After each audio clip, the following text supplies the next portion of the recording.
The Gateway brings you the day's news each weekday from around the St. Louis region and the state capitals in Jefferson City. Our schools are accredited. We don't need this bill. And Springfield. How many more years must pass before lawmakers see time is of the essence? I'm Abby Larico. Join me each weekday for The Gateway on the STLPR app or wherever you get podcasts. As a Democrat in the Missouri General Assembly, Rasheen Aldridge almost always found himself on defense.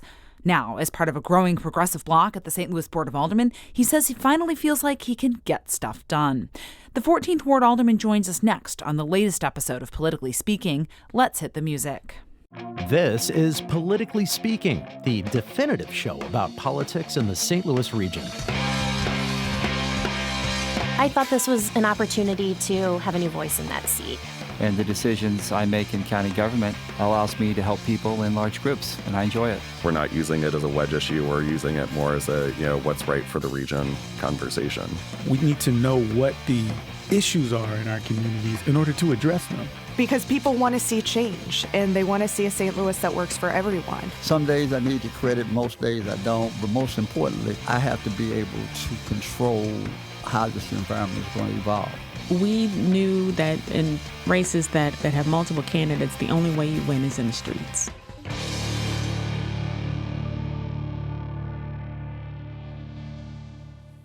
And welcome to Politically Speaking. I'm your host, Rachel Lippmann. Joining me in studio today is Jason Rosenbaum. And our guest today on the podcast is Alderman Rasheen Aldridge. Now, depending on when you first became aware of, involved of, tuned into St. Louis politics, you're going to know Rasheen from a bunch of different roles. He was an activist for Show Me 15, increasing the minimum wage. He was then a state lawmaker and is now an alderman. What's the biggest difference between Jefferson City and City Hall? There is a major difference. One, I will say I actually love going to work every day. It's not that I didn't enjoy going to the state capitol, but, I feel like I can actually effectively get stuff done. And as you guys know, the makeup in Jeff City is really hard for a Democrat. We play defense, and there's a lot of us up there where we can negotiate to get stuff done. But, I think the activist side of me over the last 4 years is just being in the State House.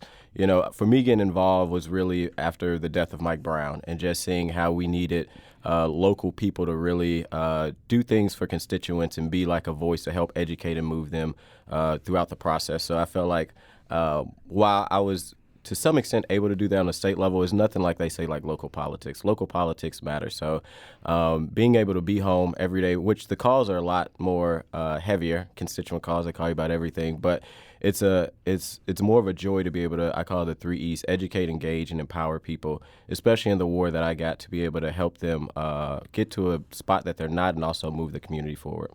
For those who may not be as familiar with the new map, including me, 14th Ward is roughly where? Yeah, so from end to end, it starts like roughly right at City Hall. So Spruce Street, as you continue to go north, it takes in neighborhoods from downtown west, Carr Square. It takes in Hyde Park, a little bit of Jeff Vanderloo, a little bit of Fairground, and then a little bit of College Hill, all the way up to 70 in Adelaide. So it's a real diverse ward.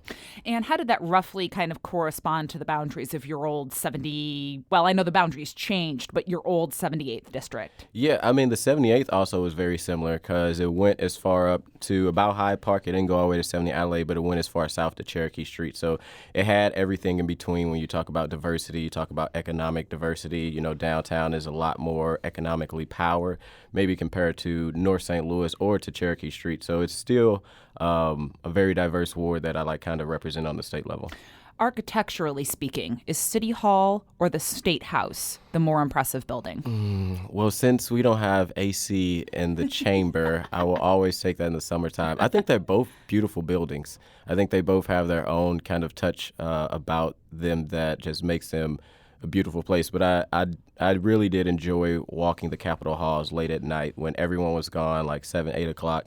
And just being able to look on the walls to see other representatives, it's a beautiful building. That stained glass in the House chamber, too, is always one of the most impressive features. Yeah, when it gets dark and you can just look up when they're talking about who knows what because they're filibustering, you just look up at the stained glass and it's like, wow, this is a beautiful place. It's such an honor to be a elected official. I agree with you. It's the state capitol, no contest, especially since the outside of City Hall is permanently damaged by pollution. By coal pollution, yeah. Now, do you think the fact that your current job of alderman now pays significantly more than being a state legislator, do you think that more people who are serving in the legislature will run for alderman in the future?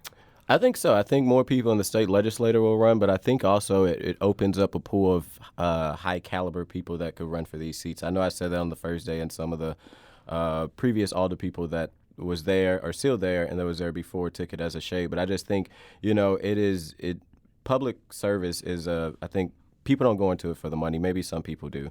But, the amount of work that you do when you're a state legislator, being gone for several months from your family, driving up and down and only getting paid $35,000. Same at the Board of Aldermen. When people are trying to provide a family, if they have a family, it's like, can I really do this? Also, the time that it's going to take and the little pay that it gets. So I think there'll be more people moving to that. What do you think your state experience will bring to the Board of Aldermen? I mean, we could look at St. Louis County as an example, which has been kind of a mixed blessing, where you have former legislators like Sam Page, Jake Zimmerman, and Rita Days there. Depending on whether you like them or not, you could say that that experience was good. But I mean, honestly, I don't know if the experience really correlates with your current job. It seems markedly different. So what's your thought about that? Yeah, I would say first, it was being able to know the rules was a big thing, going into it and being a new alder person and trying to figure out what do I say on the floor. It can be scary. So with having that run on the state floor and, the decorum in the state level is way different from what we do down at the board. They don't play around. Different better or different? Different, more aggressive. If you step out of order on the state level, and President Green has been doing a good job at this, but if you step out of order, they have parliamentarian, they have a whole nonpartisan team of people that make sure that what you say is actually correct, and you just can't go and ramble off and sometimes just say whatever you want to. But I would say between the learning the decorum, but also one thing that the state taught me that I'm looking forward to bringing back, I feel like now we're in the second kind of half, or the second quarter at the Board of Aldermen. The first quarter was a little intense because, we had new people coming in and people were pointing their fingers. But being able to work with folks across the aisle, notice all Democrats, but we have different views and opinion on issues.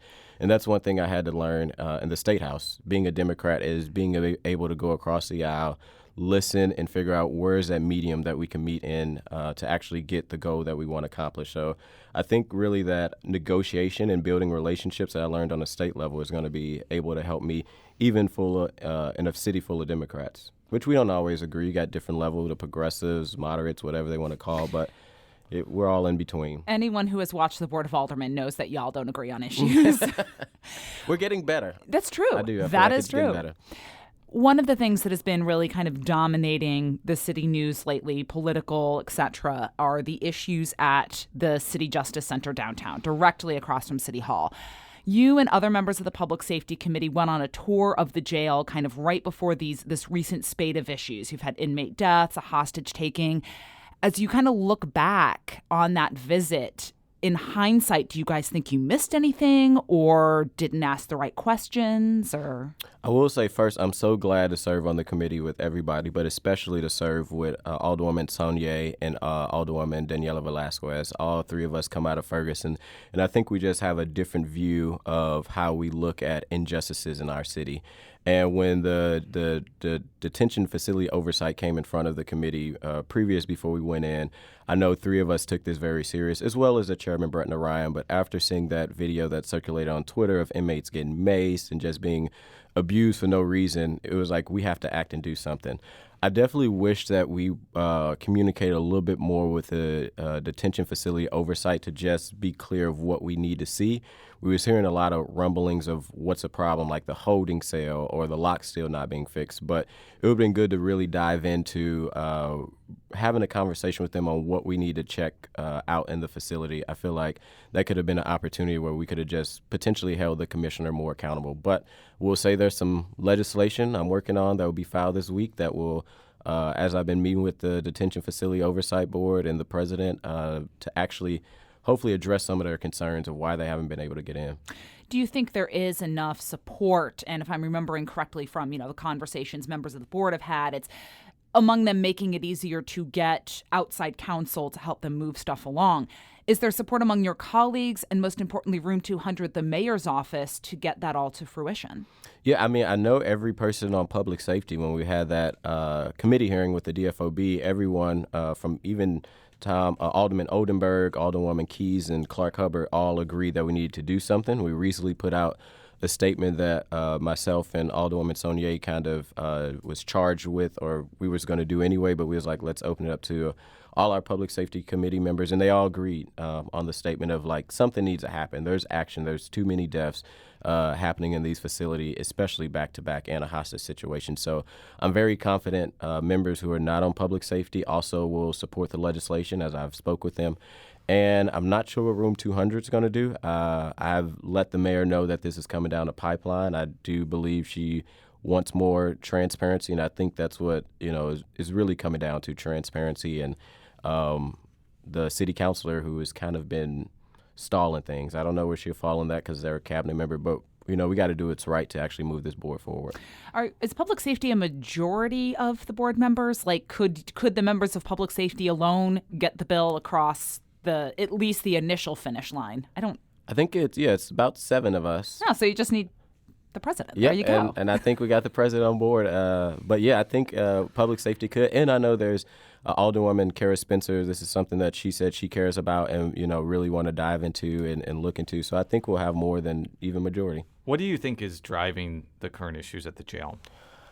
From what I'm hearing, I just feel like it's a inhumane spot. I'm hearing that inmates, I don't want to call them detainees because they are innocent of proven guilty, but inmates have, even when we spoke with the commissioner, I know they're understaffed, which I think is also part of the issue that's happening, is it's a lack of staff, but they really don't get out of their pods a lot. They are on, if not technically locked down, by saying lockdown, they're on lockdown because they don't get out of their pods. They can't go out and just have rec time. They're like in their pods. They probably get out like in 2 hours throughout the whole day. And hearing from some inmates is that they're in even longer weeks without showering. So I think, all this it's been a buildup. It's a buildup of why are we being treated so horribly and we haven't even been, pled guilty or haven't been sentenced to anything yet. If recruitment is one of the issues, getting staff on there, retaining them, what needs to be done and how do you balance that with all of the other needs for raises for all the other city employees and retention in all of the other city offices?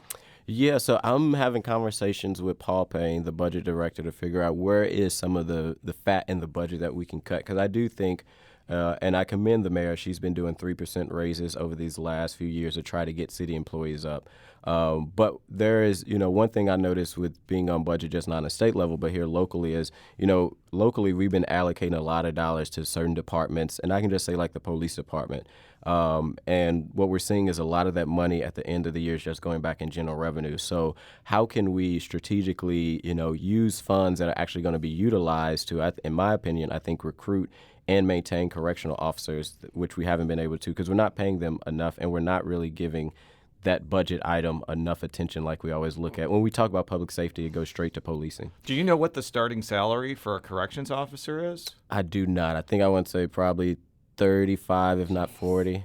It was also shocking to me that the individual who was taken hostage in this was a gentleman in his 70s. I can't imagine at 70, wanting to, or he probably needed to do the work or thought he could help, but just being 70 in that situation for that little money is I won't say it makes my brain hurt, but it doesn't seem like an ideal situation really for anyone. But if you're allocating more money for corrections, why aren't they raising the starting salary? Like what and maybe I don't know what the process is for that, but that's not enough money to recruit somebody to work at the St. Louis jail. Not at all. And I know the 3% raises have been going into effect, but hopefully when the salaries increase, or if we can find money to increase them, that would get people that's not in their 7 years old. When I heard that the hostage was 70, and I'm not trying to age discriminate, but there's some jobs that the city have so many open jobs right now, that maybe we could have found him a spot somewhere else that wasn't probably as dangerous, especially for his age and the part of where he is in his life. But it shocked me too when it was like the 70-year-old hostage. You know, he was a 70-year-old worker that, you know, was taken hostage. It's like, well, could we found a different job in the city for him? Because there's so many jobs. Maybe, you know, at some point there should be a limit of what that health or physical fitness should be, especially when you're dealing with inmates that are, again, on lockdown for so long, and if they get out their pods, you know, it's going to explode. Do you agree with the demands for Corrections Commissioner Jennifer Clemens Abdullah to resign? I definitely think we need to take a look at that leadership position. I think she is trying her best, but I do think that maybe she's a little over her head. You know, this is several incidents have happened under her time, and at some point, yes, you know, it's some accountability on the lack of resources, but I think it also goes back to the head. You know, if it's a commissioner or director, I do believe that there needs to be new leadership in that position. I don't want to go far as say resign. I guess I am saying resign if I say new leadership. But yeah, it seems like you saying yes. Yeah. I'm just not saying the resign thing. I do think there needs to be new leadership. The fear is that you get new leadership and it's just as worse. Well, yeah, because we've seen that in St. Louis County. There have been how many directors of the jail in the last few years? But I think you could also argue that leadership has seemed to be able to get it moving in a different direction. That, you know, County Executive Sam Page managed to get the correct people in that job to get that jail moving in what seems to be, kind of... after getting it wrong a couple of times. Yeah, they seem I think to that be needs getting to be pointed out. Yeah, correct. But I think that's part of the process, and I agree. I think, you know, the county, they did go through, I want to say, like maybe 3 jail commissioners at the time when things was going on. It was like 5 in 3 years or something like that. It was some, like... large number in a short period of time. Yeah, but what I will say is what's happening under the current commissioner is not working. So we need to be looking for other commissioners that probably can do the job better. I want to move on to the next topic, which is guns, because last month Mayor Jones said that she would support a host of local gun control efforts, and I'm quoting here from news reports, including prohibiting military-grade weapons, preventing the sale or transfer of guns to minors, prohibiting, quote, insurrectionists and those convicted of hate crimes from having guns. What do you think the prospects for these ideas are to pass the Board of Aldermen? Well, also just this past Saturday, while Local Progress was here and several of the Board of Aldermen members are part of Local Progress, including the president, we also announced some more slew of gun bills, one that I'll be filing tomorrow. I think they'll get done at the board. You know, it's about honestly sending a message to Jefferson City that, you know, we deserve to have local control around these issues. We're not trying to stop guns. You know, it's more about how do we have responsible gun ownership. And being in Jefferson City, anytime you say anything about guns, it's like a non-starter with a lot of my former colleagues up there, and they think you want to take away their gun. It's like, no, there's a difference between gun control in rural Missouri and urban Missouri. And I think these board bills, you know, have the potential to get across the finish line, and we'll see what Jeff City do when we pass them. Is that how the board should be spending its time, given the potential legal challenges these are likely going to face, and probably even Jefferson City coming in and closing the loopholes, the nooks, the crannies, etc., that the city is trying to work in? I think it is. I think a lot of people, especially in the areas that I represent, no matter if it's downtown or North St. Louis, the issue when it comes to guns is always the same, is that we need to do something about guns. You know, I don't feel safe. We have these lack gun laws, which we know is, you know, from the state of Missouri. But I think it's going to send a message that regardless, you know, we're rallying up our people in the city of St. Louis. It's almost kind of like the organizer in me. We're rallying up the people in the city of St. Louis to say, hey, we do care about doing stuff around these issues. Because a lot of time I think citizens believe, you know, we don't want to do anything. And we do, even though our hands are tied, but we're going to take the fight to Jeff City. So let's just say that the things I just described, plus what you're mentioning, that you want to introduce, survive a legal challenge. And correct me if I'm wrong, Rachel, I may be reading municipal ordinance violations wrong. Wouldn't the maximum penalty for violating any of these be financial in nature? I don't think the city could jail somebody for having an AK-47, correct? Correct. I do think that, and that's something that we have to look at also with the ordinance to see if we could change. And I'm not a fan of strengthening penalties on individuals, but even with Alderwoman Kara Spencer bill, we did figure that out, that the most you can do was, $35. But what we also figured out is you can also confiscate the gun. So you could take the gun out of the hand of the person. So while you may not be able to arrest them, you could at least do other actions of taking the firearm away from them. Maybe they just go purchase another one, but there'll be one big militarized machine off the streets. You mentioned Alderwoman Spencer's bill, which essentially banned the open carrying of weapons by minors. And you were among a group of the Board of Aldermen who were initially skeptical of that piece of legislation. What enabled you to get to a point where you were able to vote for it? Because that came out, I think, almost unanimously or unanimously. Yeah, it came out, as I said, at the Board of Aldermen in bank. So everyone was automatically co-sponsored on it. As we're talking about guns and how we need to do stuff around guns, I will also say, myself and other alder people are very critical of making sure that we're not giving more power to just enforcement and criminalizing people. And that was the issue with Alderwoman Spencer's bill. Good idea, people walking down the street in all our neighborhoods with, guns out.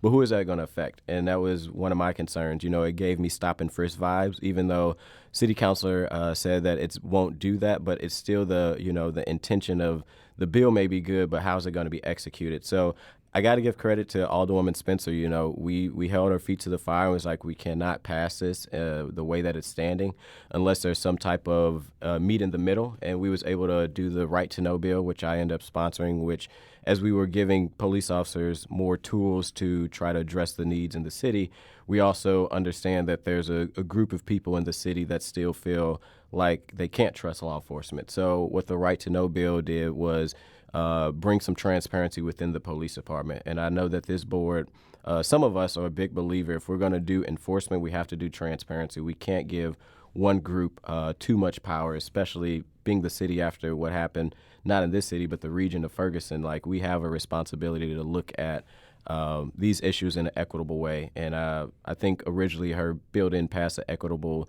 sniff test, but she was able to work with her colleagues to say, hey, let's compromise. And we had two companion bills that moved at the same time. What do you think that sequence and series of events portends for legislating in the future at the Board of Aldermen?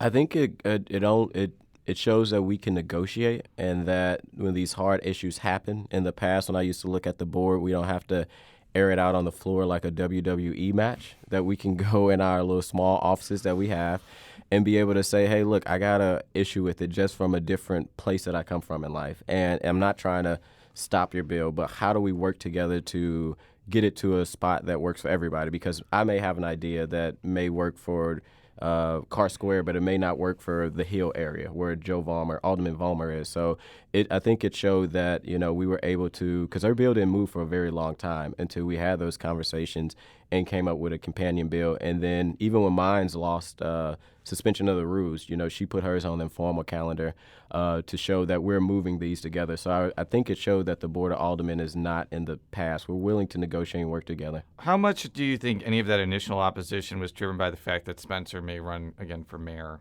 in 2025? So a lot of people looked at me and Alderwoman Sonier and Alderwoman Danielle Velasquez as being in opposition of it. It's funny you bring that up, thinking that we were just mayor allies and puppets, and that's why we wasn't passing it. And at the end of the day, I've supported the mayor several times, but, I'm my own person, and I think all of us knew all the people were trying to make it very clear. We believe similar issues as the president and the mayor, but we're not just someone who can, you can just expect a vote from. So our opposition literally was that, conversations wasn't had about this legislation beforehand. We all looked at it in a way that how would this affect people, honestly, black and brown, seeing that those are the individuals that have been carrying these guns. What does that look like for, like you say, the enforcement? Will they be getting criminalized? Will they be getting punished? But also, what does that look like for safety, for us officers and a person carrying that gun who may be young, emotionally driven if a police come up to him and say, hey, do you have a open carry permit? So it was truly off of, we were skeptical of the bill, and those conversations didn't happen, and we needed to have several conversations, like Rachel said, from 29 to 82 to make sure we get it in a right spot and not just doing emotional legislation. As we get closer to 24-25 election season at the board, how do you think it may start playing out in legislating? Because we know in election years at the state level, you sometimes get some crazy legislation and crazy alliances and all that stuff. How do you think it's going to play out at the board? I expect people to probably file legislation around their values to make sure that they let their constituents know what they're doing. I don't think it will be as crazy as it is on the state level. And I will say on the state level, each session it's getting crazier and crazier because it's like you have to get elected to be crazier and crazier, especially on the right side. But on the left side, I think, and what I've been seeing is a lot of the alder people are already doing the work. I can speak for us new ones that have recently came in. You know, we're holding town halls.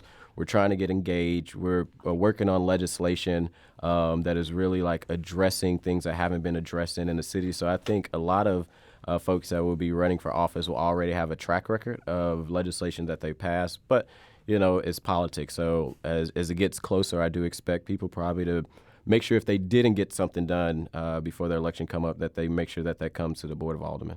And we'll be right back after this quick break. And we're back on Politically Speaking with 14th Ward Alderman Rasheen Aldridge. I'm Rachel Lippmann. My co-host is Jason Rosenbaum. Alders go back into session on Friday. How did you spend your summer break? I can't say it was a summer break because I was working. And that's one thing that is very different from, like I say, the state and local level is one thing that I did when I was running for office, I gave everyone my cell phone number, if it was in person or it was on all my mailers. So throughout this summer break, because, you know, we went into the Board of Aldermen very quickly after the election and there was no moment to just take a break. So I really took this moment to engage with residents that I haven't been able to engage with since I've been at the board, held several town halls, trying to hear from constituents to figure out what is the legislation that we need to be working on. We have some big issues like a blight bill that's coming down in the NGA area.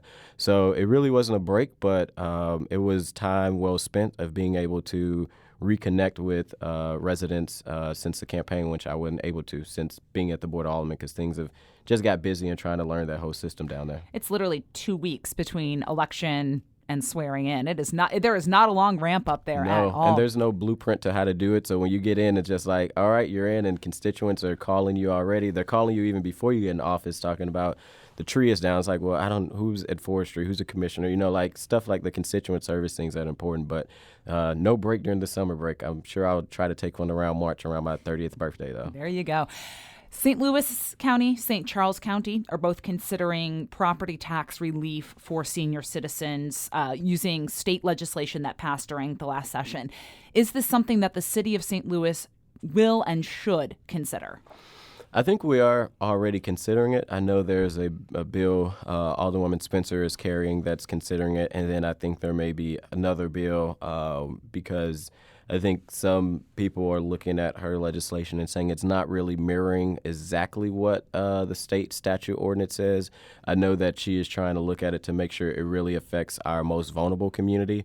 I think that's a conversation that, you know, this is where we need to pull in our director, Paul Payne. He's a conservative person with numbers, but if we're going to do property tax freezes, which I think in some cases should be doable, especially for seniors or people on fixed incomes, what does that look like for our budget, especially if we may lose the earnings tax as we're still in that process and that fight? But I'm just saying, I sat in the St. Louis County version of this, and the reason that it got voted down is there is no means test. It would affect everybody who's a senior, even somebody that lives on one of those giant mansions. And that's a flaw, or not a flaw, a gap in the state enabling legislation, correct? Yeah. And that even the proponents of it, like Councilman Mark Harder and somebody who voted for it, like Councilman Ernie Trachis, acknowledged that was not available. And I know that was one of Alderwoman Spencer's concerns that she's trying to address is like making sure that this does not affect like seniors that, like you say, live in a mansion that's very well off that can be able to pay their property tax. But is there a section of our population that could truly benefit from it? And how can we try to put that in writing that could ease around potentially the state legislation or the state, what the state passed, because it is a mess? I'm going to go back to something that you said in the prior conversation about guns, and that was the Board of Aldermen sending a message to Jefferson City that we have a space to legislate. Megan Green mentioned in an address to local progress over the weekend, she also wants to try and carve out space in areas of tenants' rights and et cetera. Is that the Board of Aldermen's role to send a message to Jefferson City, or is it to get city services functioning, recycling, trash, grass mowing, vacant building demolition? Like, what's the role of the Board of Aldermen?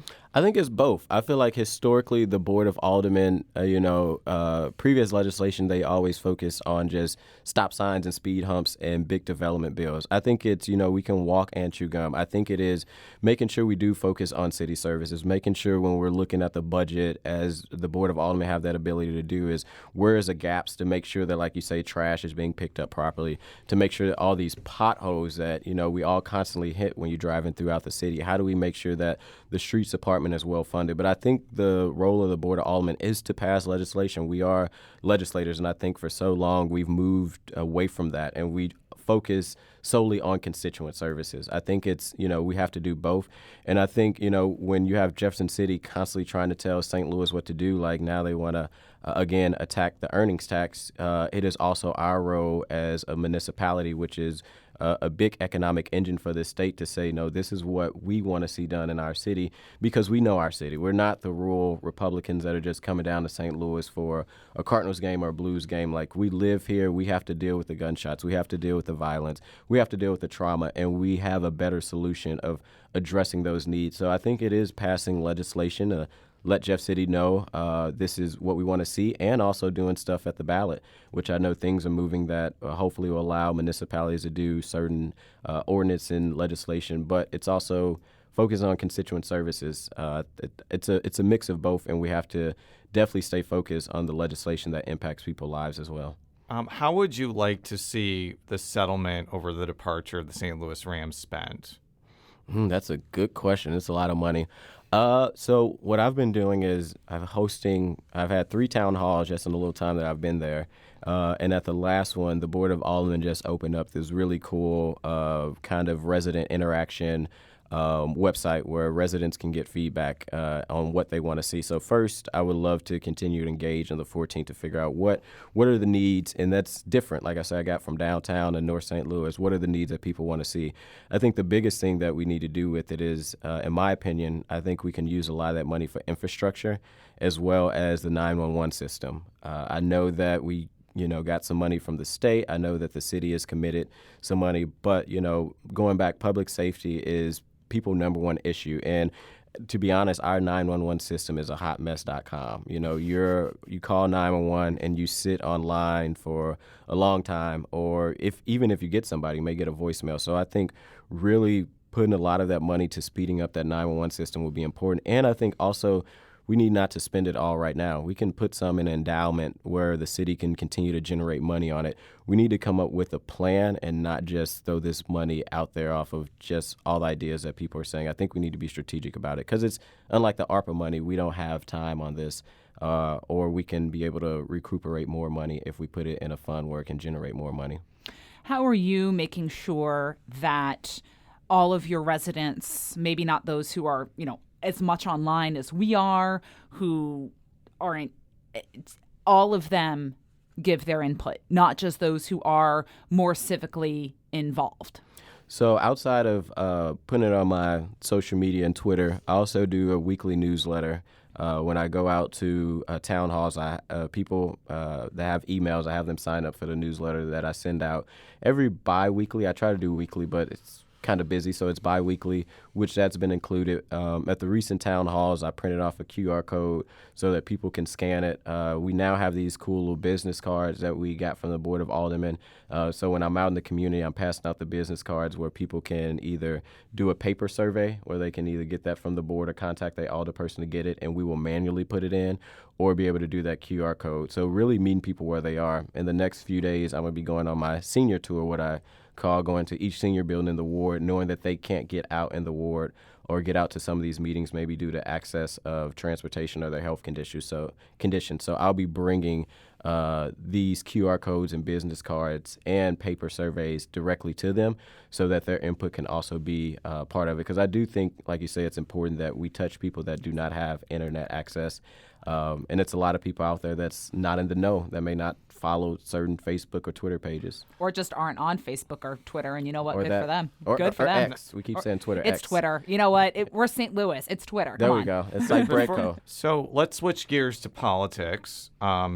You have been a fairly vocal surrogate for Lucas Kuntz's Senate bid. In fact, that's where I saw you when you said, hey, I want to come on this show. You supported him last time. Is that correct? Yeah, I supported him when he ran for U.S. Senate last go-around. So why did you continue? Why have you decided to support him for round 2?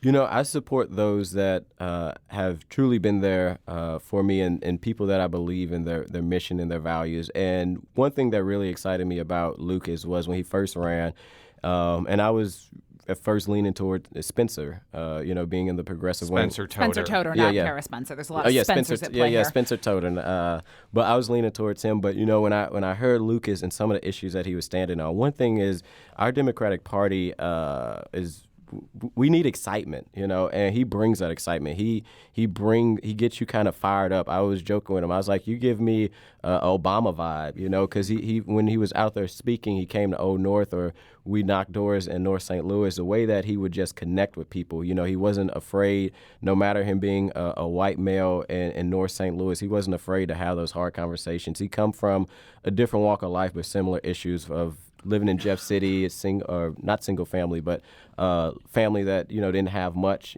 Family also struggled to keep food on the table. We had mom and dad, but was going through some health issues with his sister, which they wasn't sure how they was going to pay for. So he's just genuine. And I think he knows what he's talking about, and I believe that he actually believes in what he's talking about. But similar to 2022, there are now 2 other candidates in the race, Wesley Bell and Carla May. Do you think the fact that those 2 people jumped in signals that there's unease with this possibility that Kuntz could be the nominee against Josh Hawley? I don't think so. And I have the ultimate level of respect for Senator May and also Attorney Wesley Bell.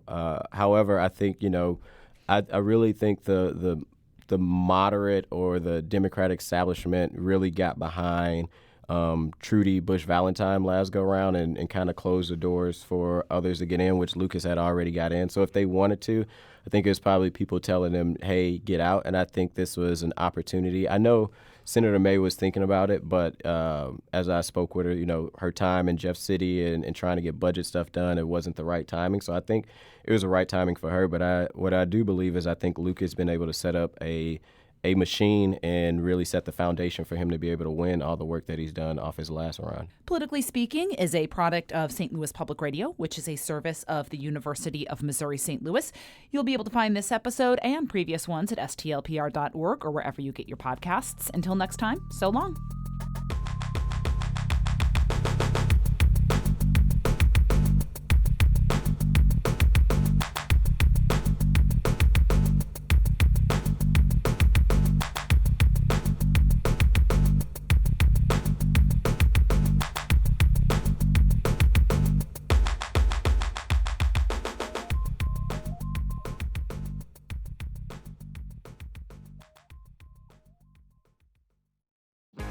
If you have a smart speaker, you have access to the entire world of NPR and St. Louis Public Radio. All the latest news and all the captivating stories. Activate our voices with yours by telling your smart speaker to play St. Louis Public Radio.